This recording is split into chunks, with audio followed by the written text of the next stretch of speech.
Hi everyone, in this video we are diving deep into the essential of labor costing. Let's see what is on the agenda. First up, discussing introduction, importance, purpose of labor cost accounting and element of labor cost. Next, focused remuneration methods, fixed salaries, time-based system, piecework, bonus and incentive schemes. Then explain a statement of labor cost. Finally, idle time, different measurement method and causes of labor turnover discussing. Labor costing. First, we can identify the meaning of labor cost. Labor costing is the process of tracking and recording all expenses a business incurs to employ its workforce. Then we can divide labor cost into two parts: direct labor cost and indirect labor cost. Direct labor cost. These are wages paid to workers who are directly involved in making a product. Examples: machine operators and wages of assembly line workers. Next one is indirect labor cost. These are wages for workers who helped in production but not directly. Examples: supervisors and securities. Let's see now why labor costing is important. First one is accurate payroll. To ensure employees are paid correctly, including overtime and other compensations. Other one is financial reporting. To properly value inventory for financial accounting purposes. Management control. To help management understand and control labor expenses. Last one is decision making. To provide data for important business decisions such as pricing and efficiently improvement. Then we can learn purposes of labor cost accounting. First one we can say to calculate the current gross and net wages for each employee. For management accounting purposes, for financial accounting purposes. Last one is for decision making and control other purposes. Then elements of labor cost. What are the elements of labor cost? First one is basic wages. Basic wages are the fixed core part of an employee's pay for their stand work. Overtime premium. The extra pay for hours worked beyond the stand work week. Bonuses. Additional payments to employees which can be performance based or a profit sharing intensity. Last one is idle time. Is a period during paid working hours when an employee or machine is ready and available to work but is unproductive due to a work delay. Remuneration methods. There is 4 methods. Let's move to one by one. Number 1. Fixed salary per month. Mainly applies to permanent workers who receive a fixed salary every month. A fixed salary per month is a form of labor cost for permanent or fixed term employees who receive a consistent payment each pay cycle regardless of hours worked or output. Number 2. Time-based system. Wages are determined by the number of hours worked. A time-based system in labor costing calculates wages based on the time an employee spends working rather than the quantity of output produced. Total wages calculate number of hours worked multiplied by basic hourly rate plus overtime hours worked multiplied by overtime premium. Number 3. Bonus. incentive schemes, a financial compensation that is above and beyond the normal payment of its recipient. An additional payment to employees on the top of their basic wage designed to motivate them to increase productivity or achieve specific performance targets. Let's move to calculate the total wage for an employee. As you can see, the total wage is calculated by adding up its three main components. Basic pay covers the standard 35 hours worked at the basic rate of 20 rupees per hour. We need to calculate overtime premium 20 rupees multiplied by 40%. Then you get 8 rupees. It adds to the basic rate of 20 rupees. From that you get 28 rupees. Overtime payment is the hours worked beyond the standard 35 hours. 40 hours minus 35 hours. Then you get 5 hours of overtime. Now 35 hours multiplied by 20 rupees plus 5 hours multiplied by 28 rupees plus 200. Next 700 plus 140 plus bonus of 200 rupees. Then you get the wage of 1040 rupees. Piecework system in labor costing. First, let's understand what it means. In the piecework system, a worker's pay depends on how much work they do or how many units they produce. That means the more they produce, the more money they earn. This system encourages workers to work faster and be more productive. Now, there are three main types of piecework system. Let's look at them one by one. Number 1, straight piecework system. In this system, the worker gets a fixed rate for each unit produced. The rate does not change even if they produce more units. So, total earnings are simply units produced multiplied by the rate per unit. For example, if Sam is paid 10 rupees for 1 unit and she makes 150 units, her pay will be 150 times 10, which is 1500 rupees. It's simple and easy to understand. Number 2, piecework with guaranteed minimum wage. Here the worker is still paid for each unit they make, but they are also guaranteed a minimum wage. That means even if they produce less, they will still get a basic fixed amount. For example, if Sam is paid 10 rupees per unit but is guaranteed a minimum of 1500 rupees and she produces only 120 units, her earning would be 1200 rupees.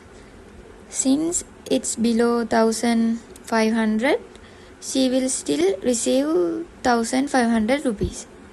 This system gives workers income security and motivation to work hard. Number 3, differential piecework system. In this system, the rate per unit increase when the worker produce more, so higher production means higher pay rate. For example, the company may pay 2 rupees per unit for the first 1000 unit, 3 rupees per unit for the next 1000 unit, and 5 rupees per unit for all units above 2000. That means if someone produces more, they earn more money per unit. This system strongly encourages workers to increase their productivity. So, in straight piecework system, the rate per unit is always the same. In piecework with minimum wage, there is a guaranteed basic pay. And in differential piecework, the rate increases with more production. This is how the piecework system helps both employee and employers.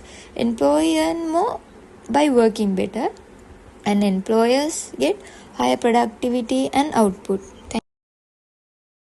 Let's calculate labor cost with an example. When calculating labor cost, allowances should be added to the basic pay. The salary is 400 rupees per day and the number of working days in a month is 25 days. So we should multiply by 25 days for 100 rupees. Next, subtract 100 point from 1000 point. Then multiply the answer by 1.50 rupees. Addition the answer A and B and then multiply the answer by 10%. When calculating employer's contribution as mentioned above, addition the answer A, B and C and then multiply the total answer by 10%. When calculating insurance premium, addition the answer A and B and C and then multiply the answer by 3%. Finally, we can get the total labor cost by adding all allowances and contribution to the basic pay. Idle time. Idle time is the unproductive time workers are paid for, meaning they receive a basic salary or wage, but no goods are produced. Example, machine breakdown, waiting for materials. It is categorized two types. They are avoidable idle time, unavoidable idle time. Avoidable idle time due to controllable production disruption such as a shortage of raw materials or insufficient job schedules. The cost of this time should be written off in the income statement. Unavoidable idle time. Uncontrollable cost of the business such as unexpected fall in demand, sickness or strike by suppliers or employees. This cost is typically included in the cost of the product as production overhead or treated as a period cost. Formula for idle time ratio. Idle time ratio equal idle time divided total attendance time multiplied 100. Labor turnover. Labor turnover refer to the rate at which employees leave an organization and are replaced.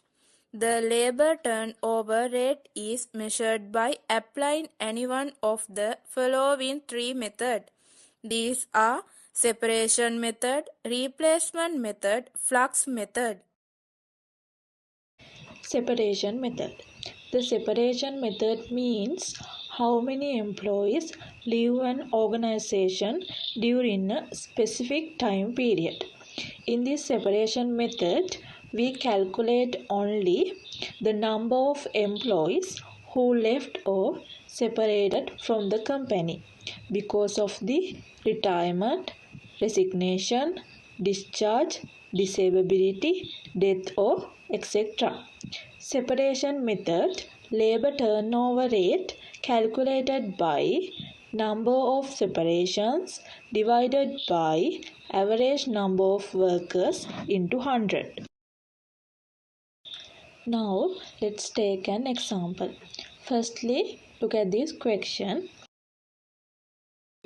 According to formula, first we calculate average number of workers. Number of workers at the beginning 1000 plus number of workers at the end 1200 divided by 2. Answer is 1100 average workers.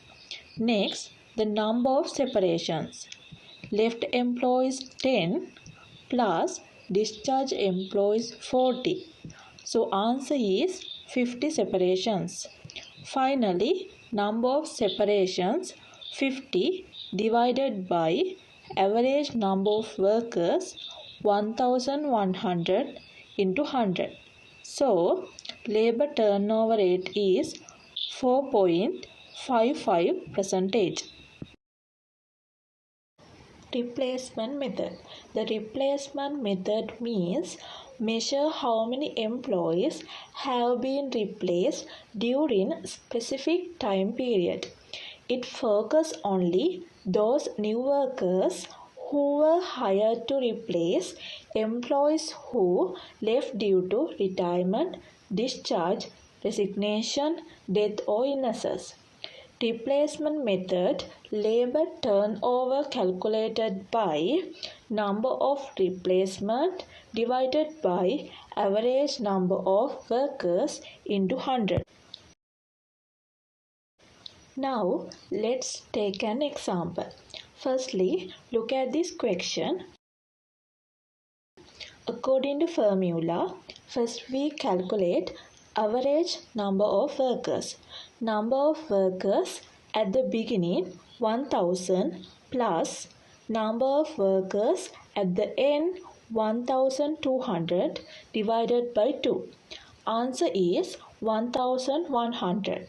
Next, from the question we know that 30 employees were recruited as replacement. Answer is 30 replacement. Finally, average number of replacement 30 divided by average number of workers 1100 into 100. So, labor turnover rate is 2.73%. Flux method. The flux method means measuring labor turnover by counting both the employees who left the organization and the employees who were newly recruited during a certain time period. This method shows the flow of employees in and out of company. Flux method labor turnover rate calculated by number of separation plus number of replacement divided by average number of workers into 100. Now let's take an example. Firstly, look at this question. According to this formula, first we calculate average number of workers. Number of workers at the beginning 3600 plus number of workers at the end 4400 divided by 2. Answer is 4000 average workers. Next, number of separations. Resign employees 100 plus discharge employees 60. Answer is 160 separations. Then, from the question, we know that 80 employees were recruited as replacement. So, answer is 80 replacement. Finally, number of separation 160 plus number of replacement 80 divided by average number of workers 4000 into 100. So, labor turnover rate is 17.75%. Now, let's look at the causes of labor turnover. The causes of labor turnover can be divided into two. First one is avoidable causes. These are the reasons that company can control or prevent. They include low wages, lack of training opportunities, lack of promotion opportunities, poor working conditions, bullying in the workplace, poor communication, unfair company policies, and etc. Second one is unavoidable causes. These are the reasons that are beyond the company's control. They include permanent illnesses, death, retirement, relocation, redeployment, better employment opportunities, family matters, and etc. This is labor costing explained by Group C. Thank you.